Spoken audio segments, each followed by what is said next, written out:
That little nudge in your stomach when it's your gut telling you that something ain't right, when you start getting that feeling, it's time to let them go. Hi, guys. My name is Danny. I have been a licensed cosmetologist for over 20 years. I have also had the opportunity to build several businesses in the beauty industry. I also am known for making some viral content, and when it comes to nothing else, I can give you some clients. Welcome to the 5 Minute Podcast, where I give you business essentials and actionable tips that you can implement into your beauty business. I promise to be around 5 minutes or less because us hairstylists, we got things to do, clients to serve, and businesses to build. We don't have all day. So thank you in advance for tuning in to the 5 Minute Podcast, and I can't wait for you to hear what I have to offer.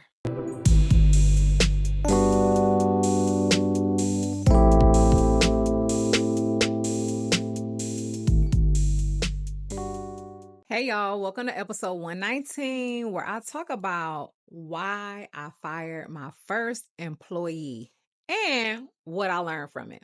Now, hiring your first employee is always a milestone that it's not for everybody, right? Because we talk about solo beautypreneurs, but hiring somebody is supposed to make you feel like your business is growing. You might feel like, oh, as long as they have skill, morals, and a good character, that you should be all good. Well, that's not always the case. There are so many things that go into play and whether they are aligning with your business or not. And sometimes when things aren't aligning, guess what you have to do? Fire them. I had to learn that lesson early on, but it's all a part of the business and we are here to grow and do better. It didn't really shy me away from hiring anybody else, but what it did, it made me put my bifocals on and really zone in on what type of employee I wanted to join my salon team. It's the business mindset.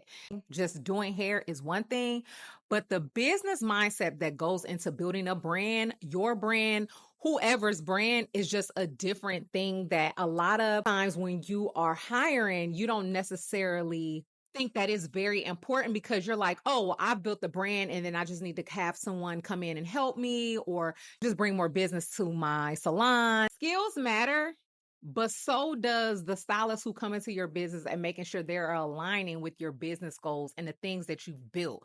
Your salon is your reputation. You've worked hard to build that. Even though it may start off well at the beginning, it is always good to have checkpoints along the way so you can check in with your stylist and see if they're still on the right track because things change and sometimes they're not always vocal about it. Once you start seeing that things are just not aligning anymore, you can have conversations for sure, but when it ultimately it comes down to it, it is your business and sometimes you just got to let them go. Hiring is not just to find somebody to fill a spot. It is to help you build your team for your salon. And we all know that teamwork make the dream work. It is about building a team that progresses your business further and strengthens it. Two, listen, baby, that intuition is going to tell you every single time. Please listen to it. Even if it's not something where you feel something different, a shift in your business, you go ultimately to firing, but it does deserve some type of investigation because sometimes they feel like if it's not their business, they don't have to do certain things. Listening to that intuition literally saved my business. Now, starting off, we were definitely on the same page. I did lots of checkpoints with my stylist, but I feel like at some point things shift. If I wouldn't have said nothing, neither was she.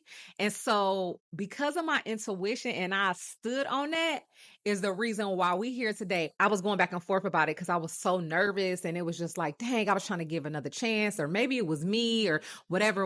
But in all actuality, we were not aligning anymore. And so I had to choose my business. And that's exactly what I did. Firing is never personal. Any type of business handling is never personal. A lot of things went through my brain. How would they take it? Or did I give enough grace? Did I give enough patience? Really getting my thoughts together. It's not even like something bad happened. It's just things just was not aligning and I just had to get out of there because it was not going to do anything but cause more detriment to my business. And the reality of it is, like I speak a lot of times about it, you as the owner of your business, nobody is going to hustle like you. And that is absolutely fine. But at the same point, you want people on your team who have a vision that you can pour into and they can pour into your business. And that's just how the cycle works. And once you get to a point where you're not getting anything in return, because remember, business is never personal. You have to make a profit. You have to have positive growth in your business. Once you get to a point where it's causing more havoc than good, listen, baby, choose your business every single time. You feel me? If you're running a business or growing a business, this is your takeaway. Make business minded decisions, not emotional ones. Get out those emotions, babe. Listen to your intuition, trust your instinct. And remember, business comes first. Tough decisions are part of leadership. Y'all know I always be like, it's giving no, and it's giving you gotta go. Thank you for tuning in to episode 119. I hope this was some valuable information for you. Yeah, check out some of our other episodes in a 5-minute podcast. Until next time, ciao, babes.